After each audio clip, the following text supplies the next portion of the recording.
kabarnya pagi ini? Alhamdulillah Bu, baik. Ibu bagaimana? Baik. Nah, kami pada hari ini bertepatan hari Rabu tanggal 28 Februari 2024. Ibu ingin mengadakan praobservasi pada kelas 4 yang wali kelasnya Ibu Afni sendiri. Iya.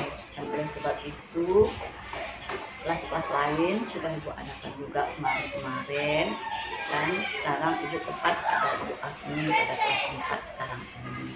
Nah, sekarang Ibu, sebelum Ibu melanjutkan observasi Ibu ini, Ibu ingin menanyakan dulu sama Ibu Afni, mana bahan-bahan atau SPP yang Ibu Afni yang akan Ibu Afni sajikan pada hari ini.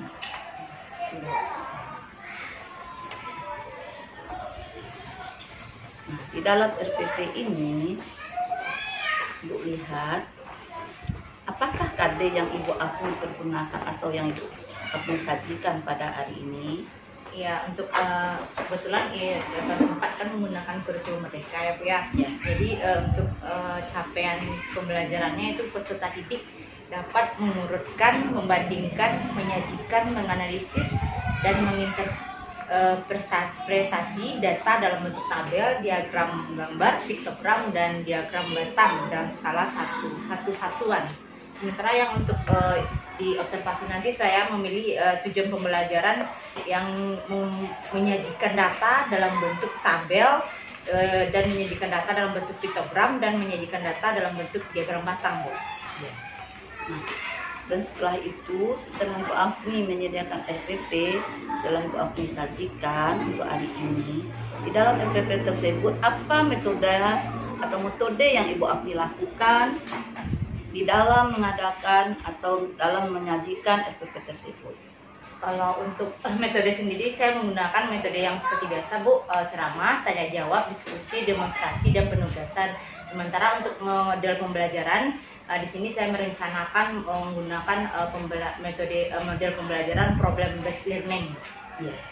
Nah, di dalam itu tentu Ibu Afni sudah mengetahui apa-apa saja metode yang Ibu Afni lakukan atau yang Ibu Afni gunakan di dalam PBM tersebut. Iya. Nah, setelah itu Ibu ingin juga menanyakan sama Ibu Afni setelah metodenya apa-apa saja alat-alat atau sumber belajar apakah yang Ibu Afni siapkan. Coba Ibu Afni bisa menjelaskan? Iya, kalau untuk alat dan bahannya sendiri di sini kebetulan sekali saya memberdayakan apa yang sudah ada di sekolah gitu ya Bu ya.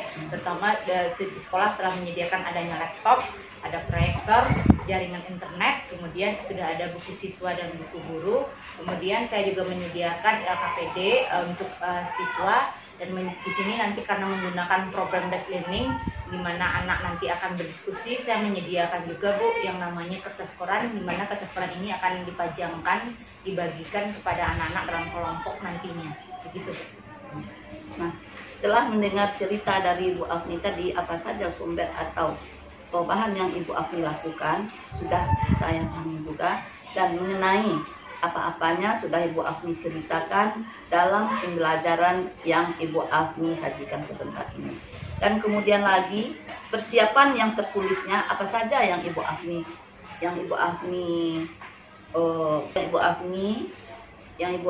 buat di dalamnya. Coba Ibu Afni jelaskan.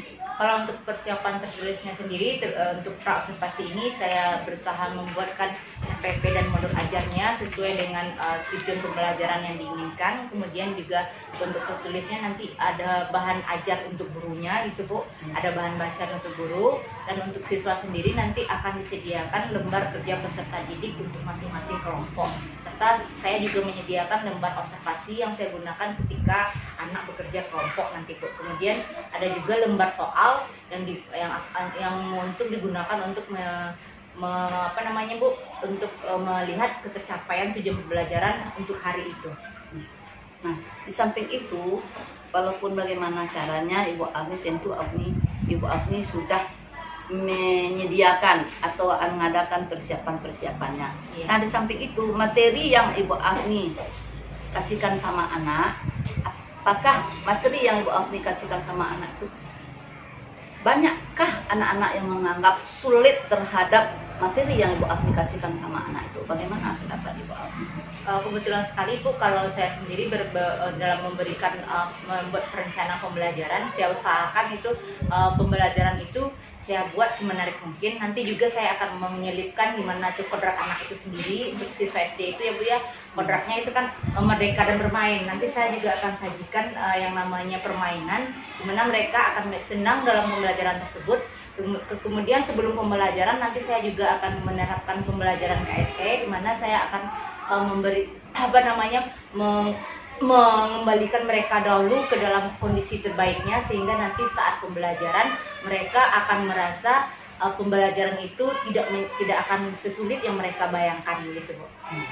Ya, begini Ibu Afni, setelah Ibu Afni mengadakan kompetensi pada anak atau apa saja kompetensi yang Ibu Afni miliki, siswa setelah itu dia mengikuti atau dalam pembelajarannya itu, siswa tentu sebagian ada yang merasa sulit, ada yang merasa mudah. Tentu semua anak tidak sama pendapatnya ya Ibu Afni ya.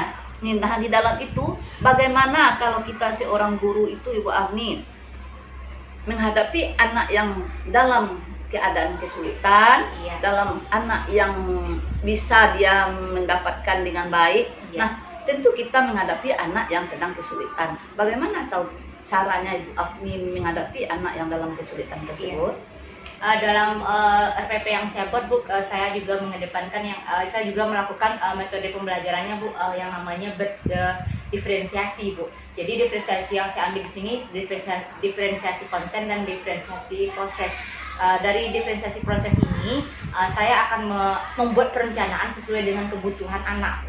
Jadi sesuai kebutuhan anak di sini nanti dalam organisasi peserta didik, di mana mereka saya akan dudukkan berkelompok berdasarkan kemampuan mereka. Jadi anak yang kemampuannya memang di bawah, yang sedang nanti yang membutuhkan banyak pembimbingan dari guru, itu kan saya jadikan satu kelompok gitu Bu. Ada nanti di mana saya mengelompokkan anak itu berdasarkan kebutuhan belajarnya gitu Bu. Jadi disinilah fungsi dari pembelajaran berdiferensiasi. Jadi mereka tetap nanti akan mencapai tujuan pembelajaran yang telah saya tetapkan dengan kemampuan mereka masing-masing gitu. Ya.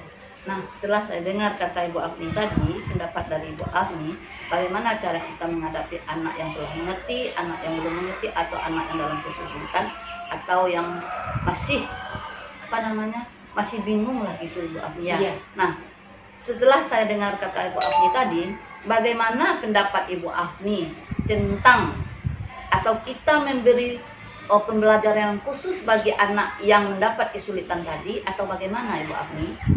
Ya, kalau untuk anak yang butuh perhatian khusus itu memang tadi Bu, seperti yang saya katakan tadi ya Bu ya, di mana saya akan lebih memberikan bimbingan yang lebih.